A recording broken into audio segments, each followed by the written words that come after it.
अंमली पदार्थाविरोधात सुरू असलेल्या विशेष मोहिमेअंतर्गत मिरज ग्रामीण पोलिसांनी मोठी कारवाई करत 2 किलो 305 ग्रॅम गांजासह एका संशयितास अटक केली आहे।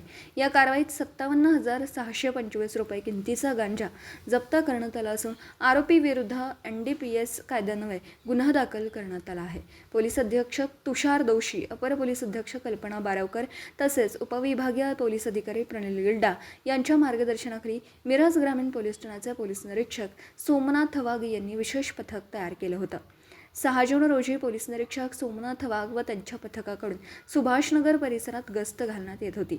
यावेळी खास बातमीदारामार्फत एका इसमाकडे गांजा असल्याची माहिती पोलिसांना मिळाली। मिळालेल्या माहितीच्या आधारे पोलिसांनी तत्काळ सापळा रचून संशयिताला ताब्यात घेतला।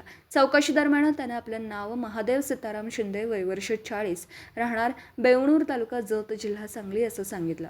त्याच्या ताब्यातील पुठ्ठ्याचा बॉक्स पंचासमक्ष उघडून पाहिला असता त्यामध्ये प्लास्टिकच्या पिशवीत गांजा आढळून आला। पंचनामा करून 2 किलो 305 ग्रॅम वजनाचा गांजा जप्त करण्यात आला। या प्रकरणी मिरज ग्रामीण पोलीस ठाण्यात गुन्हा क्रमांक 293/2026 अन्वये NDPS ॲक्ट कलम 8 क व 20(2)(ब) अंतर्गत गुन्हा दाखल करण्यात आला असून पुढील तपास मिरज ग्रामीण पोलीस ठाणे करीत आहे।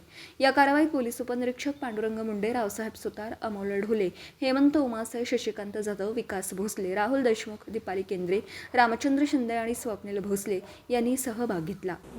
दिवसभरातील घडामोडींचा आढावा घेण्यासाठी पाहत रहा N24 मराठी न्यूज चॅनल।